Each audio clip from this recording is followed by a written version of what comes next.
Hello friends. तो कैसे हो आप सब। तो स्वागत है आज की हमारी एक नई क्लास में, जिस क्लास का नाम है अधिगम अक्षमता।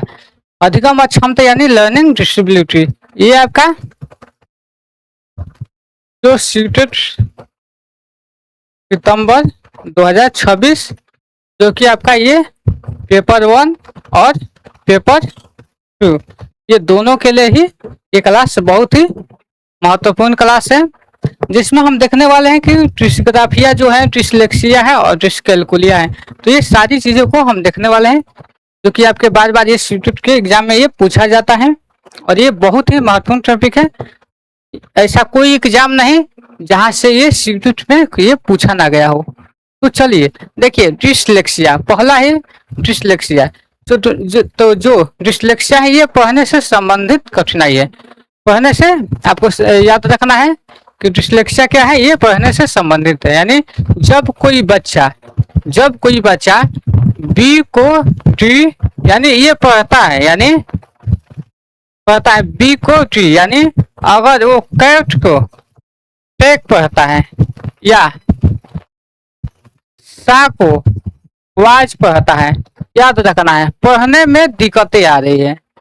जब आपके सीटेट में पूछा जाता है कि कोई बच्चे का नाम दे दिया जाता है कि जैसे रमेश है, महेश है, वो जो सा को वाज पढ़ता है, तो उसमें कौन सी अधिगम अक्षमता है, तो उसमें कौन सी है, तो डिसलेक्सिया। याद रखना है, आपका हिंदी हो या इंग्लिश दोनों में ही डिसलेक्सिया ही लिखा जाएगा।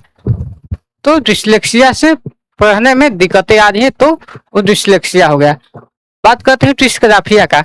तो डिस्ग्राफिया का जो है वो लिखने से संबंधित है। अगर वही बच्चा बी को डी या 6 को 9 लिख रहा है, टेट को ट्रैक लिख रहा है, ता को वाज लिख रहा है, यानी वो उल्टा चीज लिखता है, तो इसको हम डिस्ग्राफिया कहते हैं। तो याद रखना है ग्राफ पे, याद रखना है ग्राफ से लिखा जाता है।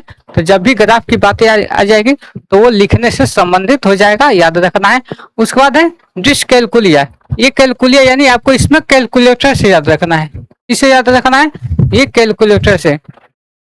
इसमें क्या होता है, गणितीय गणना से संबंधित समस्या, यानी यहाँ पे मैथ से संबंधित है। ये किससे है, ये मैथ से। जैसे यहाँ पे आपसे ऐसे पूछा जाएगा कि कोई बच्चा है जो जिसको लेन देन में, यानी वो दुकान पे जा रहा है तो उसको वो पैसा दे रहा है और जो दुकानदार से फिर पैसा वापस कर रहा है, ले रहा है, तो क्या है उसमें दिक्कत आ रही है। यानी बच्चा क्या कर रहा है, जोड़ने में घटाने में, यानी मैथ से जितने भी आएगी उसमें दिक्कतें आ रही है, उसमें समस्या आ रही है।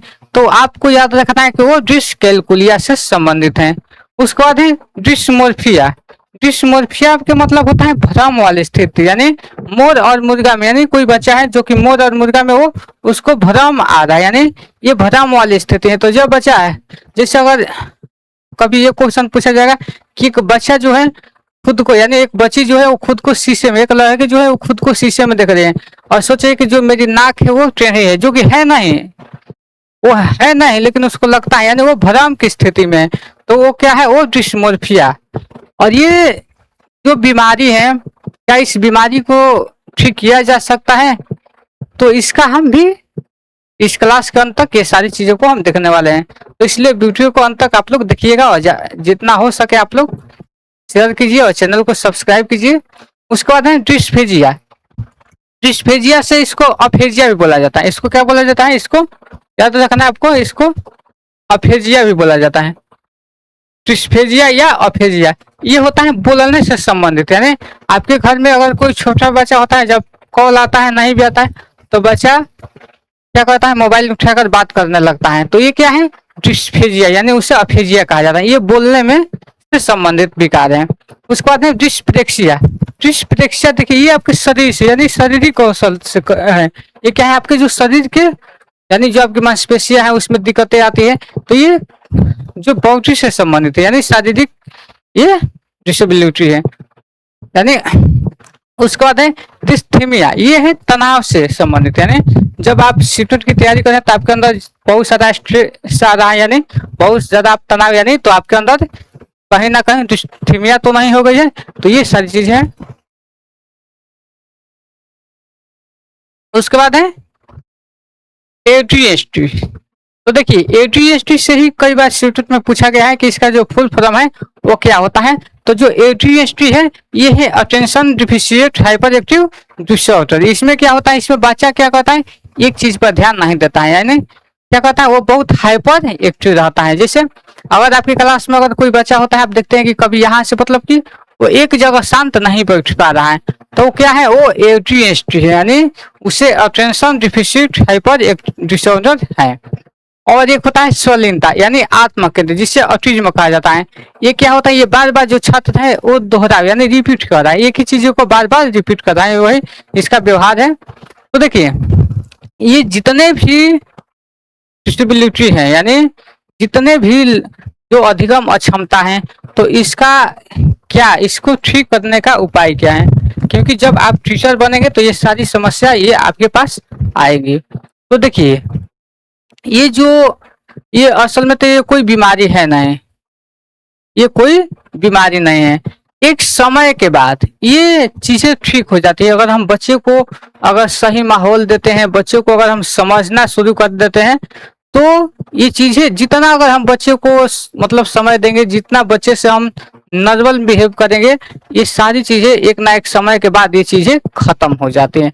ये जरूरी नहीं, ये परमानेंट नहीं जाते हैं और ना ये कोई बीमारी है। तो आप सब ये जो अधिगम जो अक्षमता है, इस चीज को आपको क्लियर हो गया होगा। ये कोई बीमारी नहीं है, इसको बीमारी नहीं कहना है, ना समझना है। ये चीजें कुछ समय के लिए होती है, कुछ समय के बाद ये चीजें अपने आप सही हो जाती हैं।